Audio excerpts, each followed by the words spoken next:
Hey guys, welcome back to Let Me Tell You Why podcast with Jeremy Jacobowitz. I am your host, Jeremy Jacobowitz, and this week we have a very special episode. Well, every episode is very, very special, obviously, but this week it's all about Philly, the ultimate Philly travel guide. It coincides with not only my video about the 10 best cheesesteaks in the city, but 20 must-eat restaurants too. So I figured let me compile a whole thing for you if you want to go to Philly. But we also have a Hanukkah donut party that I'm hosting that you get to go to.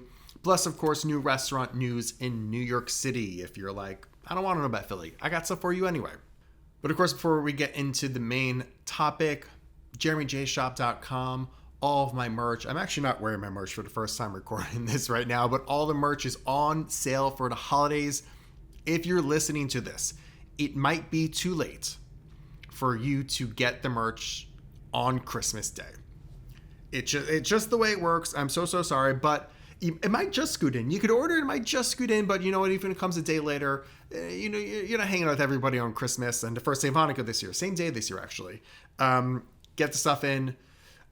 New mugs, new sweatshirts, new hats, new dad caps, ski caps, shirts, t-shirts. Everything you guys could ever want is there, and literally everything is on sale. I went through and I slashed the prices, so get your orders in for that.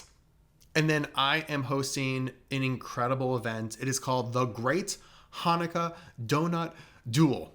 It's taking place Wednesday, December 18th, 7 p.m. at the Moxie Hotel. And here's the deal.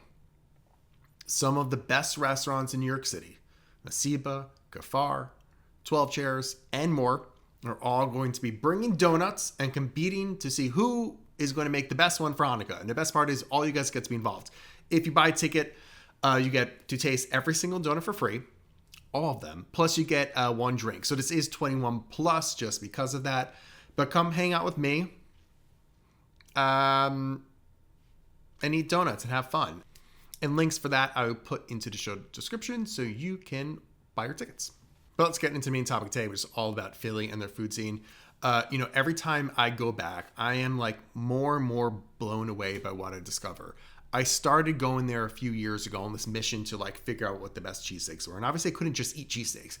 And every time I went to another restaurant, I was just like in awe of how diverse it was, how cool it was, how interesting everything was.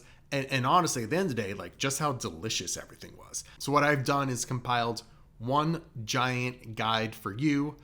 It coincides again with my video, 20 must-eat restaurants in Philadelphia. But this is a PDF you could download and has every single place I've eaten at with links to watch, with a short description, and with links to see all those individual things. And they're broken down by dinner, by breakfast, by lunch, by brunch. Cheesesteaks are there too. Don't worry. All 10 cheesesteaks you must eat are on this list also. And then also just some tips for getting around and where I stay all the time. And I do stay at the Canopy Hilton in Center City. Not an ad, but I do love staying there. It's beautiful. It's nice. It's in Center City. It literally is in the middle of everything. I could walk places. I could take the subway places. I could drive places when I'm there.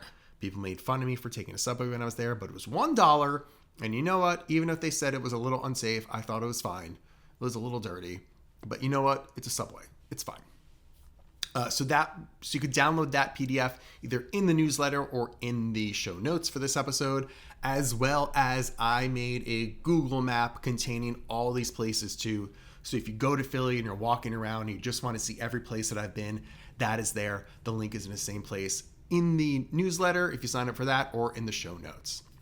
Easy. I mean, just to give you an example of like how just diverse the food scene is, like just kind of going through here, like the best omakase I've ever had, which is a previous episode. If you listen to that one, we have Cambodian food, Filipino food, we have Israeli food, we have Vietnamese food, we have legit Tex-Mex breakfast tacos I found in Philly. Unbelievable. And I think one of the best examples of like what is so cool about the food scene is my meal at Mawn, which on the surface is a Cambodian noodle shop, but they draw inspiration from not only Cambodia, but all over Southeast Asia and even like Jewish things, which obviously I was very impressed by. So what I did was I sat down with the two owners, Chef Pila and his wife Rachel, who run the restaurant together, and chatted with them all about their incredible restaurant, what the Philly food scene means to them. They are from Philly. They are legit Philly. I even had to find out what John meant because I'm still sort of confused. Their future expansion and what they think is the best cheesesteak in Philly. So let's get to that now. So first off, just tell me a little bit about your restaurant. Mawn is a Southeast Asian, we call it noodle shop with no rules. Basically just kind of flavors from all over Southeast Asia. A strong emphasis on Cambodian flavors. It's Cambodian owned, so that's important to mention. And yeah, we're a BYOB. We're in South Philly. Yeah, Mawn to me is like besides everything that people want it to be, it's a hub for the experiences that Rachel and I have in the restaurant industry in Philadelphia. She's been on the floor for 20 years. I've been in the kitchen for about 18 years, and it's all apparent at Mawn. Yeah. What was the thought process of not only from Cambodia, but sort of all of Southeast Asia, and even more, like when I was there, the special that night was sort of like there was the scallop dish. It was like an ode to Hanukkah, where I was like, Yeah. a little Jewish here. I'm always okay with that. Right. Yeah, I mean, a lot of the things so he's Cambodian, first generation. So like his experience growing up was not in Cambodia. It's here, it's South Philly.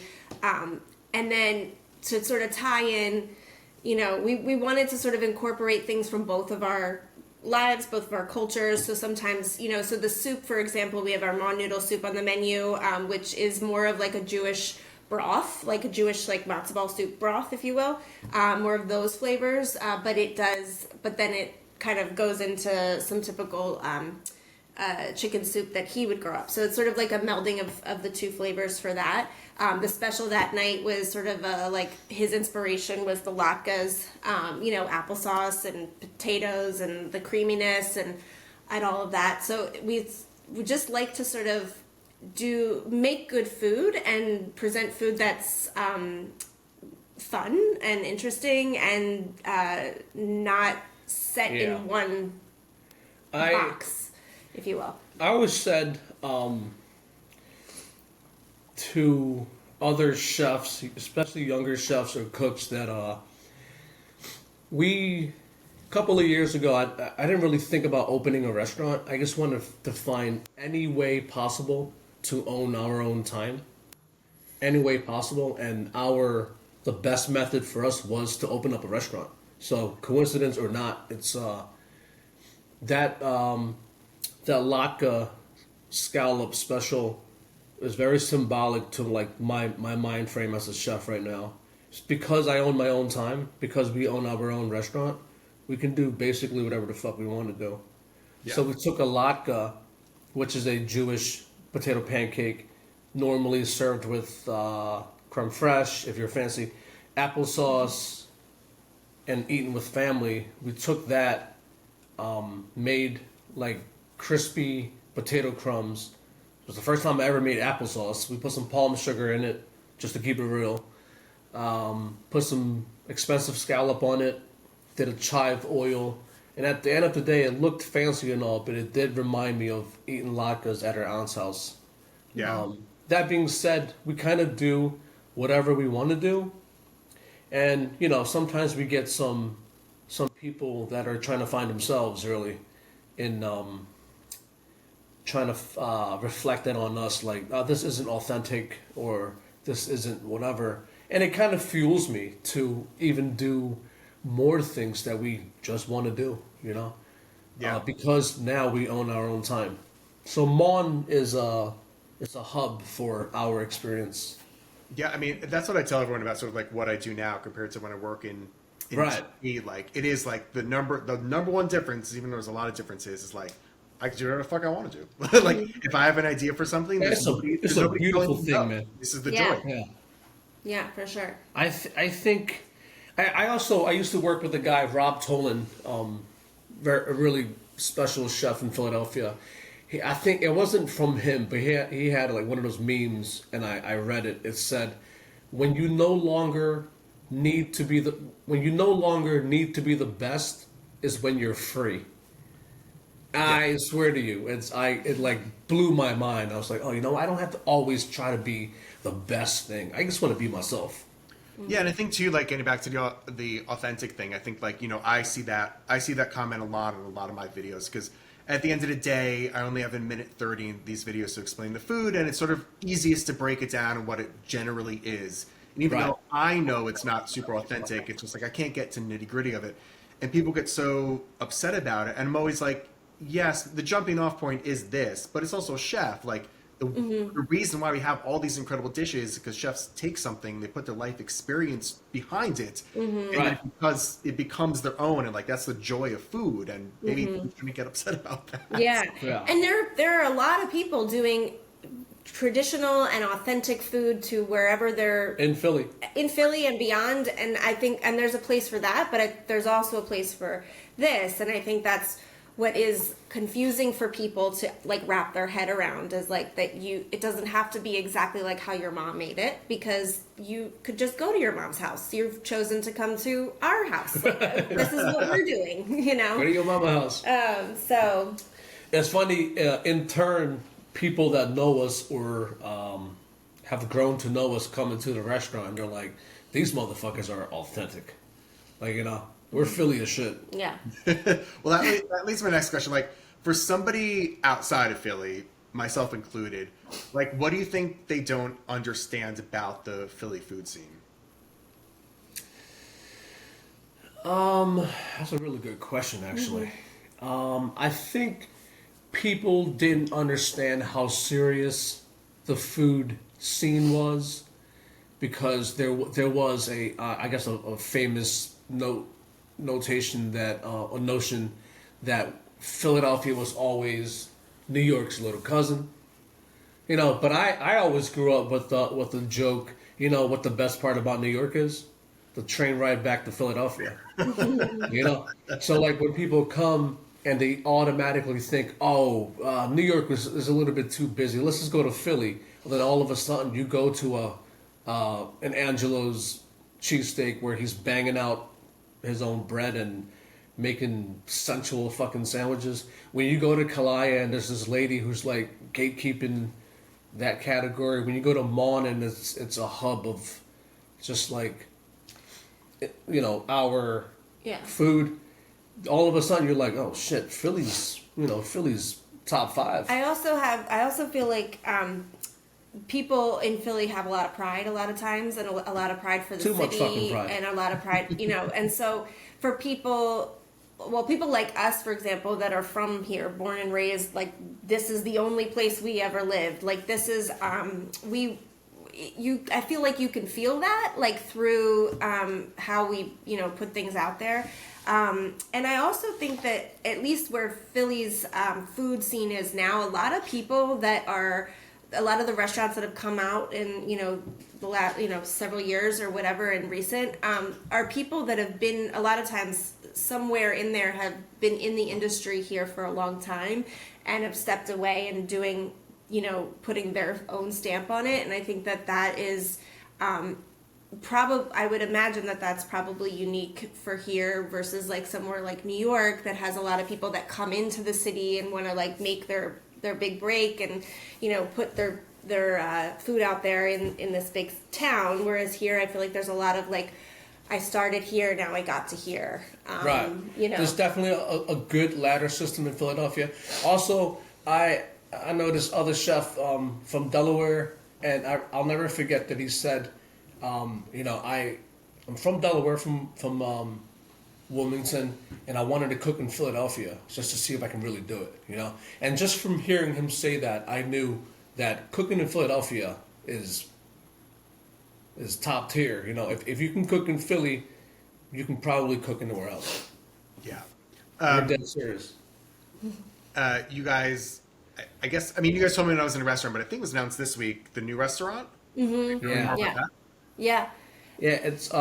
It's a Southeast Asian oyster bar. Raw bar, oyster bar. With a liquor license. It's called Sal. We're from South Philly. My mother pronounces South South, like South Philly. So it's a nod to that. It's going to be something that we always wanted to be in existence. It was kind of our first, when we talked about first doing a restaurant, we wanted to do this was the concept that we wanted to originally do. But it morphed into Mawn and what it is there. Yeah. So when we felt like we wanted to do another one, we were like, we have to do Right. this, you know. And if people were confused by Mawn, they're gonna really be fucking confused by Sal, dude. It's an oyster bar that's been inspired by Neptune in Boston just from one visit.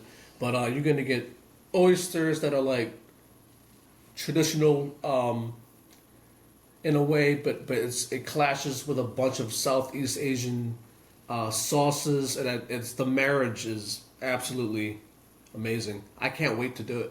We're gonna do this. No one has heard us before, but you.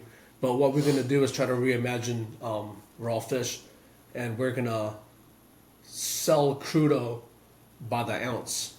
So it's a nod to like maybe a Jewish deli per se, but like we're slicing the fish by ounce.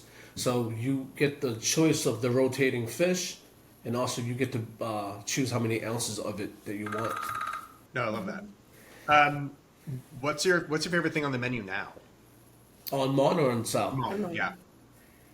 You know what's crazy, man? We get the all-star fried rice. We were just looking at the P mix this morning, the product mix of the top sellers, and the all-star fried rice is very luxurious. There's like crab fat butter in it and all like the crown jewels of seafood. But what I always tell this story, when we first opened up the restaurant, everybody was so cocky that we focused on this, that, and the third, but we saved the fried chicken for last. And on opening day, I did not like the fried chicken. It was trying too hard to be this, so we switched it, and it was trying too hard to be that. And one day we just got fed up, and I was like, well, how does my mom do it? So we brine it now in an equilibrium brine of she doesn't do that part, but MSG and salt overnight. We dry it out. We just throw it in a deep fryer. It's a dry fry, so no batter, no dredge or anything. Super crispy. And then I'm fucking hungry now. And we toss it in a fish sauce caramel, Thai basil, Thai chili, and our house hot sauce. Every part of your mouth is hit, and I think it's banging. I crave it myself. I mean, I think my favorite thing is the bun chow. I feel like that's like, I think the different textures and the cold and the warm and the like acid, like I think that's my favorite thing that we have. Good. Yeah. It's a safe one. It's friendly. Yeah. You know. all right, so I have some Philly questions for you. What does John mean? John, right. For me, John, I've been saying John my whole fucking life. Yeah. And actually, you know, I also ask people, what am I saying? And somebody once told me it was from New York, actually. John is just, you know. No, they say joint. It was joint, and then it became John. Philadelphia dumb, and now it's John. A couple letters fell off. But it's used for everything? Yeah. John is a noun. It's any Person, place, or thing. Yeah. Right. It's been in our vocabulary for our whole life. It's like, an amazing... You know, It's an absolutely amazing coincidence that Mawn means chicken in Cambodian, but it's John with an M. Especially in the comments, people were loving that. What's your favorite cheesesteak in Philly? This is his question. Okay. You know, I think about this often because people ask me, being a true born and raised South Philadelphian, my favorite cheesesteak is the one I'm eating. Any fucking cheesesteak is good. But, you know, Angelo's is on our block. They do make their own bread, and you can't not go there. No.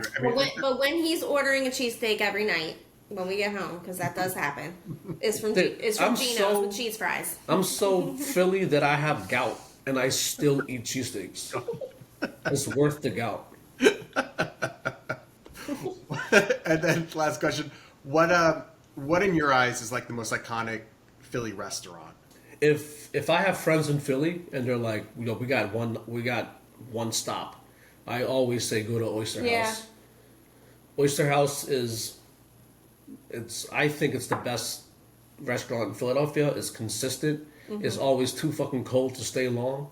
There's never a fragment of shell in the oysters. It's consistent to the T. The staff is great. The food is amazing. I think Oyster House I'm very proud that Oyster House is in Philadelphia. Yeah.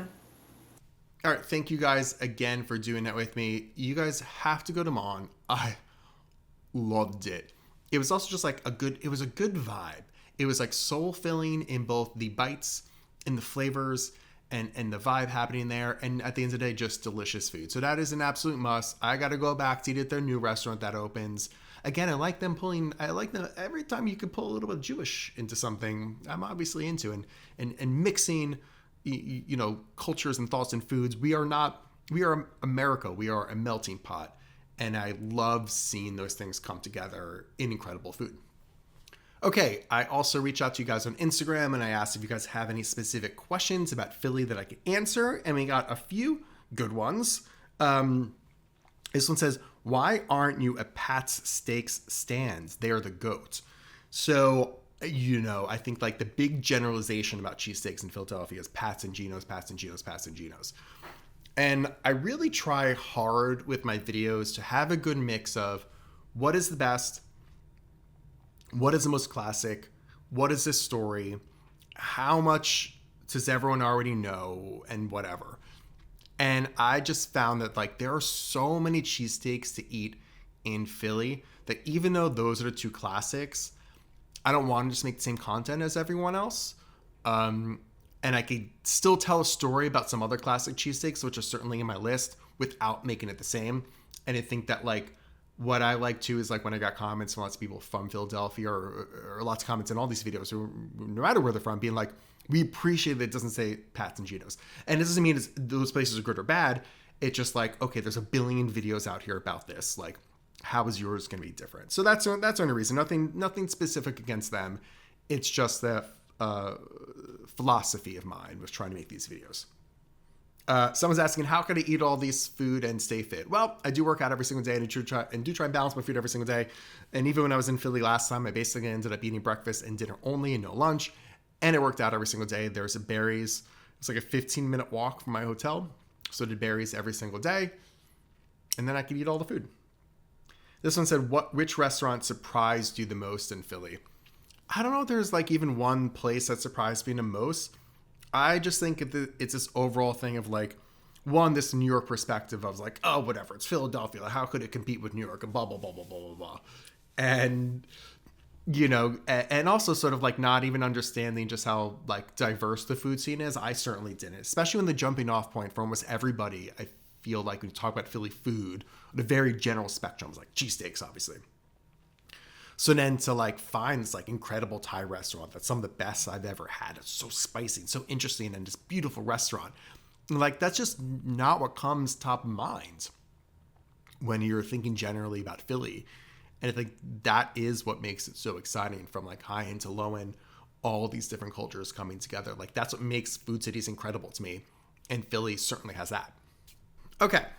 Talked a lot about Philly, but let's talk about what's going on in New York City this week. We got some brand new restaurant openings. Okay. From the team behind Chinese Tuxedo and The Tiger to my favorite restaurants in New York City comes Soso's, their new tavern in Soho. They are definitely trying to evoke an old school feeling with this one, from the ambiance to the drinks and to the food. There are 60 crafted cocktails, and those are paired with things like oysters, escargot, steak tartare, duck breast, and a T-bone steak that comes with roasted bone marrow and a green peppercorn jus. Oh, there for it. The Residence of Mr. Moto has opened in Williamsburg, and they specialize in kaizendan, which is a traditional Japanese dish of mixed seafood on a bowl of seasoned rice. Their signature bowl has tuna tartare, scallops, surf clam, yuzu tobiko, and cucumbers. I mean, I could eat that every single meal forever. Other standout on the menu include their uni shooters, miso cod, and a matcha tiramisu. I think this is like number one on new places that have just opened that I have to get to. I'm going to try and make a reservation for that one soon. I probably shouldn't have told you guys, because if you get all the reservations, I can't go. But we don't gatekeep anything here. Yao is teaming up with H&H Bagels for a special Christmas Hanukkah menu. If you don't know, on Christmas Day, it's a little different this year because Hanukkah falls on Christmas, but I guess it starts the night of Christmas. So during Christmas Day, it is a tradition for Jews, especially in New York, to eat Chinese food. So this is what they're doing. From December 15th to the 20th at Yao, they've teamed up with the H&H Bagels, as I said, and they're making 3 special bagel sandwiches: a Peking duck bagel, a barbecue chicken bagel, and a crab rangoon bagel. I don't even know what these are going to look like. I asked them for photos because I got to see this. I got to know exactly what this means. They were light on the details, but these sound incredible. And I'm out of town for most of the day, so I don't know if I'm going to be able to get one. But I'm going to try, because that is a dream come true. You're taking bagels and Chinese food and putting them together. And finally, one of my favorite chefs, Leah Cohen, is bringing her much acclaimed Southeastern Asian restaurant Pig and Cow to the Upper West Side. I think they just officially opened this week. Favorites from their menu, of course, have moved up the city, up the river, but also new dishes like their Muping al pastor, clay pot spare ribs, pancit palabok, and so much more. I love her food. I love Pig and Cow. Actually, I haven't been there in a while, but she's the best. Her husband partner, Ben, is the best. Their food is the best. If you're on the Upper West Side, 1,000,000% make a reservation now. Okay, let's talk about what I'm into this week. Last weekend, I binged Interior Chinatown on Hulu, and I don't want to spoil too much because most of the show is this giant mystery, but it's starring Jimmy O Yang, Ronnie Chang, and Chloe Bennett. Chloe Bennett. Oh my God. I was not aware of her before I watched this. I'm very aware of her now. Yeah, we're going to leave it at that. It's a mix of genres and styles that tells this really layered mystery full of both humor and drama. With every episode, we learn more and more about this mystery, which is all this like giant allegory for Asian representation in Hollywood. It's like a show within a show within a show. It's very meta. There are probably so many layers of things that I even missed. But like I said, I thought it was hilarious. It was shot really beautifully. It's only 10 episodes. It's really, really easy to watch and binge. Really interesting story, really interesting mystery. And like, I think I like a show with layers. Literal, I don't know, I guess not literal layers, but layers of stories. Really interesting. Like the first thing I want to do with that kind of show is like go watch YouTube and find out more about it. But there aren't that many deep dives on it yet. So hopefully you guys watch it, everyone watches it, and then I could like have someone to talk to you about it. And then on YouTube, this one I thought was really funny. It's a video called "Why Are Pandas Impressively Bad at Existing?" And this is from the Real Science video. So I now have a much better understanding on why we are so worried about their population, because after watching this video, literally every single thing about them means they shouldn't have survived millions of years. They are a true anomaly of a species. Like, even the idea that they sit and eat bamboo all day puzzles people, because like, why evolutionary would they eat that? Their stomachs aren't even made for that, but they have all these like really weird quirks that allow them to live the way that they do. And even things we don't understand. Apparently they just love rolling around in poop, horse poop to be specific. They love it. Love it. So I thought it was really funny. I thought it was really interesting. Lots of little nuggets. I didn't even know that they live on their own. They have like their own territory. They don't live in like a pack, or I guess. And I didn't think, in my brain, bears like live together, but they don't. They're solitary animals. Another reason why you think they wanted people to, keep going. That also apparently it's only like 2 days out of the whole year that the females can get pregnant. I don't know how they exist. Maybe they're aliens. Maybe they're humans in costumes, like those pandas from some of those museums. I don't know. But I thought it was really interesting, and I'll link that in the show notes as well. And that's also a newsletter if you read the newsletter this week. And you know what? That's it. Thank you guys again for watching and listening. I really, really appreciate it. Wherever you're watching and listening to this, leave a review. That's really, really helpful. Subscribe wherever you're watching this. That's really, really helpful. And I will talk to you guys again in 2 weeks. I keep saying next week, but I do these every other week. So in 2 weeks, I'll talk to you guys. See ya.